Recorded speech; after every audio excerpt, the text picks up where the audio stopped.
नमस्कार, हर्ष न्यूज की तेज गति वाली बुलेटिन छत्तीसगढ़ रफ्तार में आपका स्वागत है। चलिए शुरू करते हैं क्षेत्रीय खबरों की तेज बुलेटिन छत्तीसगढ़ रफ्तार। मौसम विभाग के अनुसार छत्तीसगढ़ में कई जगहों पर गरज चमक के साथ हल्की बारिश हो सकती है। 4 अप्रैल से रायपुर सहित कई जिलों में गरज चमक, तेज हवा और कहीं-कहीं ओलावृष्टि की संभावना है। विशेष रूप से शाम के समय में मौसम का प्रभाव ज्यादा देखने को मिल सकता है। छत्तीसगढ़ के सरगुजा और बस्तर संभाग के जिलों में बहते हुए मौसम का असर ज्यादा देखने को मिलेगा। इसका प्रभाव रायपुर और आसपास के इलाकों पर भी पड़ेगा और मौसम विभाग ने इन क्षेत्रों में गरज चमक के साथ हल्की से मध्यम बारिश और ओलावृष्टि की संभावना जताई है।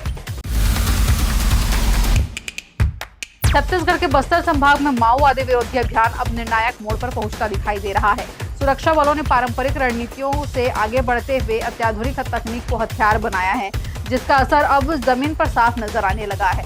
Drone, satellite surveillance, artificial intelligence और डिजिटल लोकेशन ट्रैकिंग जैसे उपकरणों के इस्तेमाल से माओवादियों के ठिकाने और गतिविधियों की तेजी उजागर हो रही है।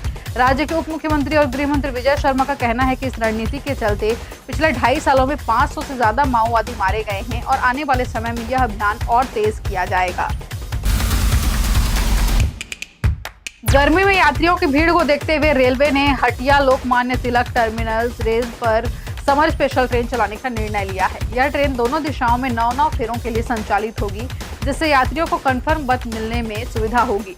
इन दोनों दिशाओं में राउरकेला, झारसुगड़ा, बिलासपुर, रायपुर, दुर्ग, गोंदिया, नागपुर, वर्धा, बडनेरा, अकोला, शेगांव, मलकापुर, भूसावल, पचोरा, चालीसगांव, मनमाड, नासिक रोड, इगतपुरी, कल्याण और थाने स्टेशनों पर भी रुकेगी। रेलवे प्रशासन का कहना है कि गर्मी में बड़ी भीड़ के बीच अतिरिक्त सीट उपलब्धता, छत्तीसगढ़ से मुंबई के बीच सीधी कनेक्टिविटी, कंफर्म टिकट मिलने की संभावना बढ़ेगी। 1 अप्रैल 2026 से नया वित्तीय वर्ष शुरू होते ही देश भर में कई बड़े बदलाव लागू हो गए हैं, जिनका सीधा असर आम लोगों की जेब और रोजमर्रा की जिंदगी पर पड़ रहा है।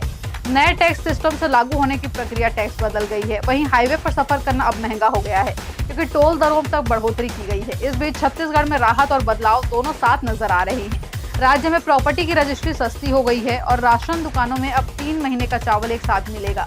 नई आबकारी नीति के तहत शराब अब प्लास्टिक बोतलों में भी बिकेगी। छत्तीसगढ़ के अंबिकापुर से कोलकाता के लिए हवाई सेवा गुरुवार यानी आज से शुरू हो जाएगी। एलायंस एयर सप्ताह में 2 दिन अंबिकापुर और कोलकाता के बीच उड़ान संचालित करेगी। इसी सप्ताह एलायंस एयर ने अंबिकापुर दिल्ली के लिए भी हवाई सेवा शुरू की है। अंबिकापुर से कोलकाता के लिए नई फ्लाइट गुरुवार और शनिवार को संचालित होगी। गुरुवार को फ्लाइट बिलासपुर होते हुए अंबिकापुर पहुंचेगी, फिर कोलकाता के लिए रवाना होगी, जबकि शनिवार को अंबिकापुर से बिलासपुर होते हुए कोलकाता के लिए उड़ान भरेगी। अंबिकापुर कोलकाता रूट पर पहली फ्लाइट गुरुवार की सुबह 10:25 में उड़ान भरेगी। वित्तीय वर्ष के आखिरी 48 घंटों में छत्तीसगढ़ के नगरीय प्रशासन विभाग ने एक शानदार रिकॉर्ड कायम किया। विभाग ने मिशन मोड में काम करते हुए राज्य के नगरीय निकायों के लिए 15वें वित्त आयोग की 404.66 करोड़ राशि प्राप्त कर दिखा दिया है। दरअसल लगातार प्रयासों के वित्तीय वर्ष खत्म होने से ठीक पहले 30 मार्च 2026 को भारत सरकार ने 202.33 करोड़ रुपए राज्य को प्राप्त हुए। उप मुख्यमंत्री के निर्देश पर विभाग द्वारा सभी निकायों को तुरंत राशि अंतरित की गई और अगली किस्त की पात्रता के लिए तैयार करके त्वरित प्रस्तुत किया गया। नियमानुसार ग्रांट ट्रांसफर सर्टिफिकेट समय सीमा में प्रस्तुत होने से केंद्र को अगले किस्त की राशि की पात्रता प्राप्त कर ली और कुछ ही घंटों में राशि प्राप्त भी हो गई।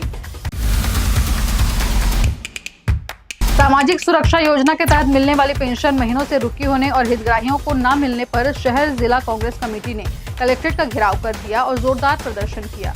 वृद्धजन, विधवा, महिला, दिव्यांगजन पेंशन न मिलने से परेशान हैं और कांग्रेस ने इनके पक्ष में आवाज उठाई है। कांग्रेस ने बताया है कि सामाजिक पेंशन ने अपना जीवन यापन करने वाले हितग्राही दाने दाने के लिए मोहताज हो रहे हैं। कांग्रेस का आरोप है कि केंद्र और राज्य सरकार ने इस मामले में गंभीर लापरवाही बरती है। वरिष्ठ नेता और शहर अध्यक्ष श्री कुमार शंकर मेनन के नेतृत्व में हजारों कांग्रेस जन हितग्राहियों के साथ सामाजिक कल्याण कार्यालय पहुंचे और ज्वाइंट डायरेक्टर को घेराव कर उनकी रुकी हुई पेंशन तुरंत जारी करने की मांग की। 5 राज्यों के विधानसभा चुनाव के शंखनाद के साथ ही छत्तीसगढ़ भाजपा के धुरंधरों ने बंगाल में मोर्चा संभाल लिया है। मुख्यमंत्री ममता बनर्जी के गढ़ में सेंध लगाने के लिए छत्तीसगढ़ भाजपा के रणनीतिकारों और जमीनी कार्यकर्ताओं की पूरी फौज तैनात की गई है। इस चुनावी रण में सबसे अहम बनकर उभरे हैं प्रदेश भाजपा महामंत्री पवन साय, जिन्हें बंगाल की 56 विधानसभा सीटों के बूथ प्रबंधन की कमान सौंपी गई है। पवन साय के कंधों पर जिम्मेदारी है कि वह बूथ स्तर तक कार्यकर्ताओं को सक्रिय करे। खास बात यह है कि छत्तीसगढ़ के 6 निगम मंडल अध्यक्ष फरवरी में ही बंगाल के अलग अलग जिलों में डेरा डाले हुए हैं। अब इस खेमेबंदी को मजबूती देने के लिए प्रदेश के कद्दावर विधायकों और पूर्व मंत्रियों को भी रण क्षेत्र में उतारा गया है।